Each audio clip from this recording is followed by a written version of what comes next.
Sure. is sound poetry. And the reason I'm so excited by it, the reason I host a sound poetry themed broadcast part-time is because sound poetry, I love, it's kind of like what's in that book, the Master and Margarita by Bulgakov, which is Hmm. why pursue something that's complete. And sound poetry, Hmm. I think, is a fundamentally very incomplete medium, which is rare these days. Sure.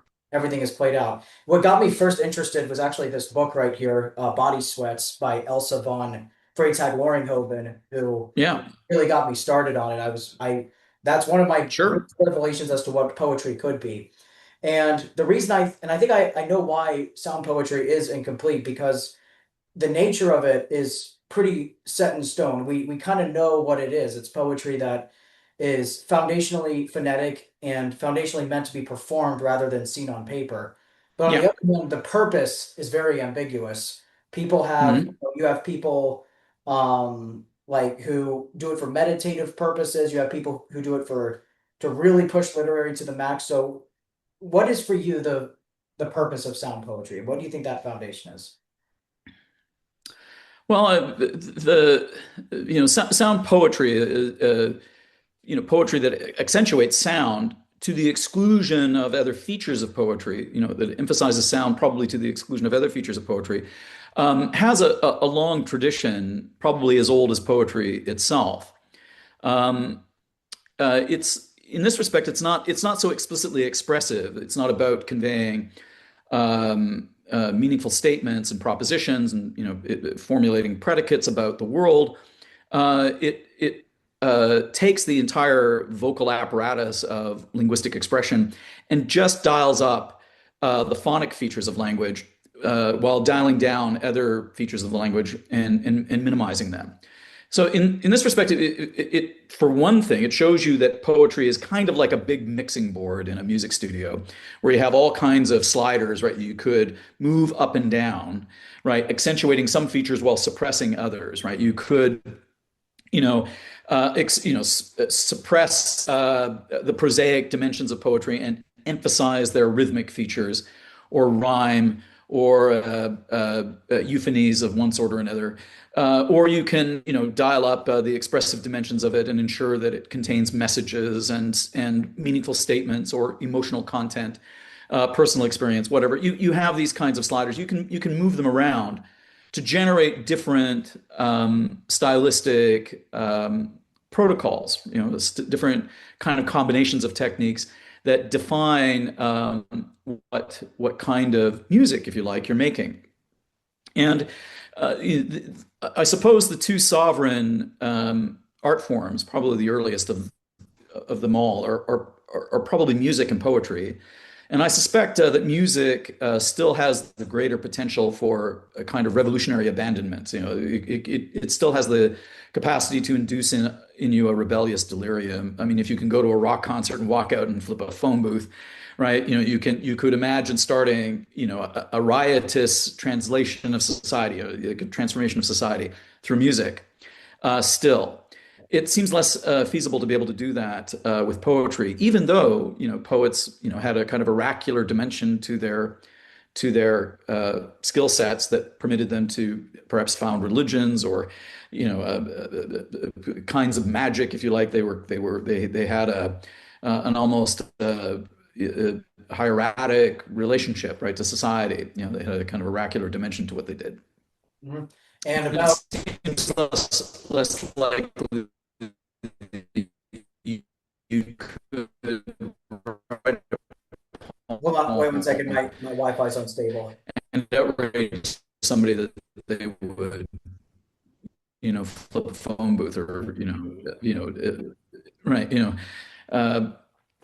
uh, vandalize a police car or something like that, right? Whereas it's the sound poem to it is pre-linguistic, pre-expressive, the experimentation of the infant experimenting. One extremely inconvenient Wi-Fi interruption correction later. Okay. All right. I'm very sorry for keeping you waiting.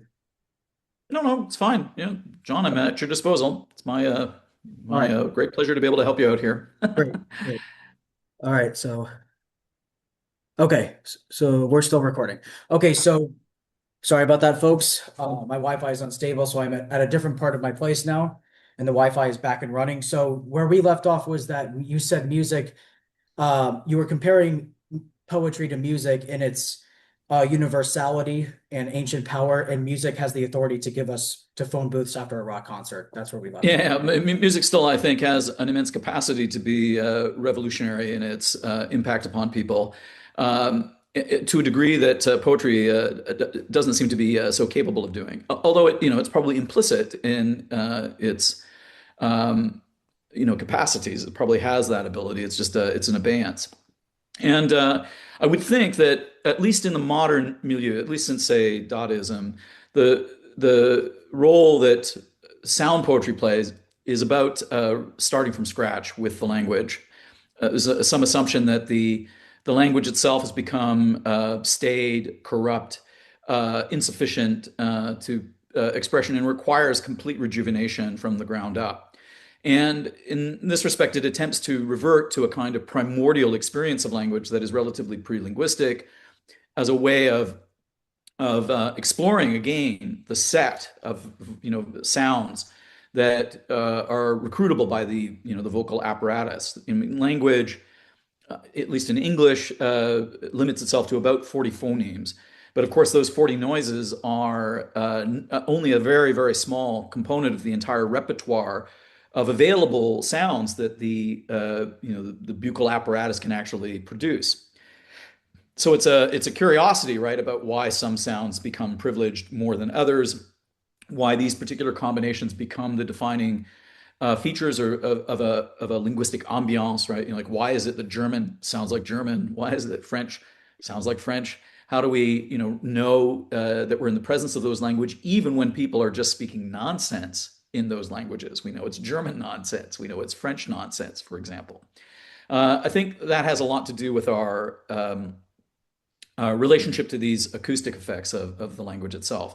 And they require perhaps exploration on their own terms. You might want to study those linguistic capacities in a very granular way.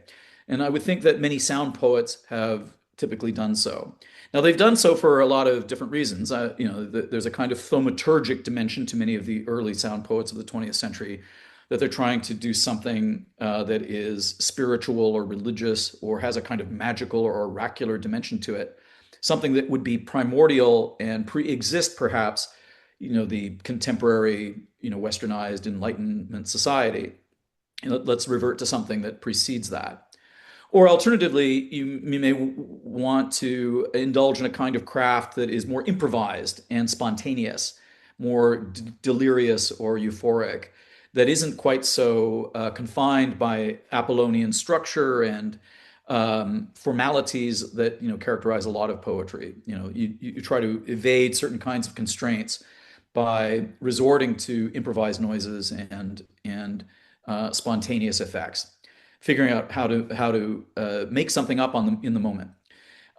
In that respect, it's more like jazz, perhaps, or other kinds of improvised performance.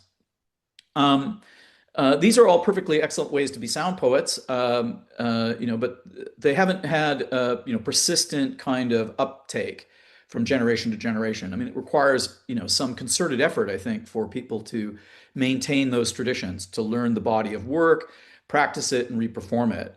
In the same way that musicians do that dutifully. If you're a classical musician, right, you take up a repertoire of past works, you become good at it, and you do your versions of them, right? You perform them, in concert halls, in addition perhaps to your own compositions or works. You demonstrate certain kind of mastery over a past precedent. And some of that work, in the milieu of sound poetry is, I think, difficult to reproduce. Or, you need recordings of it to understand it. It's not something that's very easily transcribable into scores in the way that music is. Although people have made some very heroic efforts to do so, it's, I think, very challenging to score the human voice in a manner which makes it perfectly reproducible from performer to performer. Now I don't think you would find examples of sound poetry so much among contemporary poets. It's not the poets who are kind of sustaining something akin to that practice. It's something more like beatboxers, perhaps, right? Or Yeah. spoken word artists, right, who are indulging in those kinds of activities. Albeit, for different purposes and according to different sets of aesthetic criteria with perhaps different kinds of precedents informing them. But I would say that if you wanted to know more about sound poetry and didn't know where to look, you have to go to a beatboxer probably to see it in current practice. Yeah.